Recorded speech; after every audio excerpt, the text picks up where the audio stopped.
அன்பு தமிழ் நெஞ்சங்களுக்கு ஆஸ்ட்ரோ தமிழ் ராஜாவின் அன்பான வணக்கங்கள்.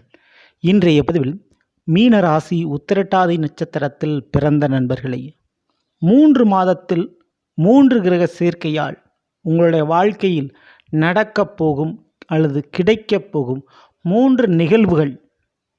அதை பற்றி இந்த பதிவில் பார்க்க போகிறோம். பதிவை ஃபுல்லாக பாருங்கள். நம்ம சேனலில் மறக்காமல் சப்ஸ்கிரைப் பண்ணிட்டு கூட பெல் ஐக்கானை ப்ரெஸ் பண்ணி வச்சுங்க.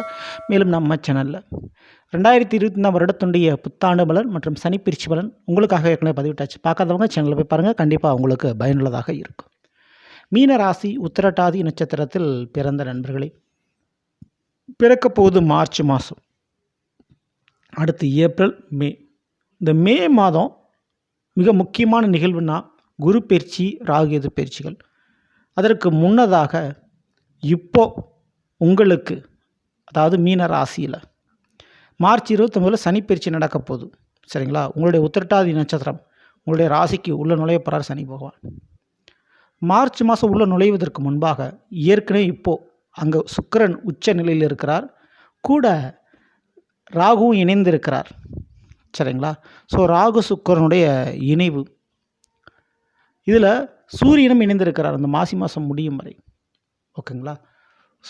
இதில் என்ன இன்னொரு சிறப்பு என்ன அப்படின்னு கேட்டிங்கன்னா, சனி பகவான் மார்ச் மாதம் 29ஆம் தேதி பயிற்சி அடைந்து உங்களுடைய மீனராசிக்கு உள் நுழையும் பொழுது அங்கே ராகு, சுக்கிரன் மற்றும் சனி 3 கிரக சேர்க்கை ஏற்படுகிறது. மே மாதம் முடியும் வரை அந்த 3 கிரகத்தின் சேர்க்கை அப்படியே இருக்கும். ராகு ரொம்பவே ஒரு லௌகிக வாழ்க்கை தேவையானதை அள்ளி கொடுக்கக்கூடிய, மாற்றத்தை ஏற்படுத்தக்கூடிய கிரகம். சுக்கிரன் இன்பத்தை அள்ளி கொடுக்கக்கூடிய ஒரு கிரகம்.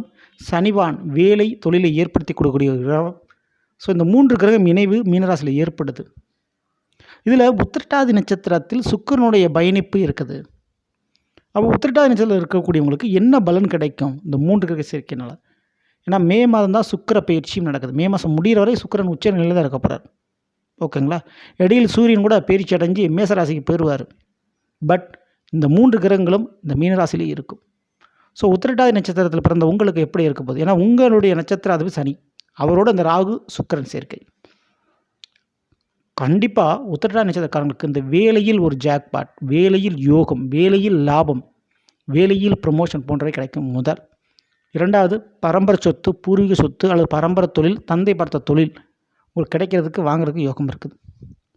3வது, நிச்சயம் திருமண வாழ்க்கையில் ட்விஸ்ட்டுன்னு சொல்லக்கூடிய இந்த திருப்பங்கள் ஏற்படும், உங்களுடைய விருப்பங்களுக்கு ஏற்படும். இந்த 3 விஷயமும் கண்டிப்பாக நடந்தே தீரும். ஓகேங்களா? இது போக கண்டிப்பாக பயணங்கள், ட்ராவல் அப்படின்றது உங்களுக்கு அதிகமான முறையில் ஏற்பட வாய்ப்புண்டு. அந்த ட்ராவலால் மிகப்பெரிய அளவு வாழ்க்கையில் ஒரு லாபம் கிடைக்கும். அதோட ஒரு வியாபாரத்தில் நல்ல ஒரு விற்பனை, நல்ல ஒரு கமிஷன் கிடைக்கிறதுக்கு யோகம் இருக்குது. பணப்பழக்கம் சற்றே அதிகமாகும். பணம் கொடுக்கல் வாங்கல், ரொட்டேஷன்ன்றது ஜாஸ்தியாக வாய்ப்புகள் உண்டு.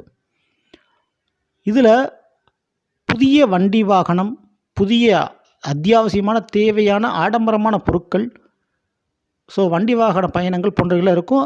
புதுசாக வாங்குறதுக்கு யோகம் இருக்குது. சரிங்களா? ஆடு மாடு கோழி வளர்ப்பு அல்லது கார்மன் சம்பந்தமான தொழில்கள், உணவு சம்பந்தப்பட்ட தொழில்கள், இதிலெல்லாம் யோகம் இருக்குது. அரசாங்க வேலைன்னு எடுத்துக்கிட்டால் அரசியல் வாய்ப்பு, சுகாதாரத்துறை, பொதுப்பணித்துறை, ஃபாரஸ்ட் டிபார்ட்மெண்ட் மற்றும் ரயில்வே டிபார்ட்மெண்ட், இரும்பு சம்பந்தப்பட்ட துறைன்னு சொல்லக்கூடிய இந்த மெக்கானிக்கல் இன்ஜினியரிங், எலக்ட்ரிக்கல் இன்ஜினியரிங் போன்ற துறைகளில் இருக்கக்கூடியவங்களுக்கு அதில் நல்ல ஒரு லைஃப்பில் ஒரு பிரகாசமான ஒரு விஷயம், நல்ல விஷயம் நடக்க போகுது. சரிங்களா? நான் சொன்ன வேலை அரசாங்க வேலை, இந்த அரசியல் பதவி வாய்ப்பு, ஃபாரஸ்ட் டிபார்ட்மெண்ட்டு, பொதுப்பணித்துறை, சுகாதாரத்துறையில் வேலைவாய்ப்பு கிடைக்கிற சான்சஸ் இருக்குது. மேலும் இந்த ராகு சுக்கிரன் சனி சேர்க்கை ஏற்படும் போது புதிய நபர்கள் அறிமுகம், புதியதொரு பாதை பிறக்கும், புதியதொரு வாழ்க்கையில் புதிய நபர்களும் புதிய ஒரு அத்தியாயமும் உங்களுக்கு தொடங்குது. அந்த புதிய அத்தியாயம் அப்படின்றது உங்களை இதுக்கு முன்பாக, அதாவது கடந்த 2024 வாழ்ந்த வாழ்க்கை வேறு. 2025 இந்த மே மாதத்தில் முடிவதற்குள் உங்களுக்கு புதிய பாதை கிடைக்கும். அந்த பாதையில் புதிய அத்தியாயம் தொடங்கும். அது இனிமே நீங்கள் வாழக்கூடிய வாழ்க்கையை புதுசாக மாற்றும். அப்படிப்பட்ட மாற்றம் உங்களுக்கு ஏற்பட போகுது. நல்ல விதமான மாற்றமாக அது இருக்கும். மேலும் நீங்கள் பண்ண வேண்டிய வழிபாடு, கண்டிப்பாக ரங்கநாதருடைய வழிபாடு பண்ணணும். சரிங்களா? ஸ்ரீரங்க ரங்கநாதருடைய வழிபாடுகள் தவறாமல் பண்ணுங்கள்.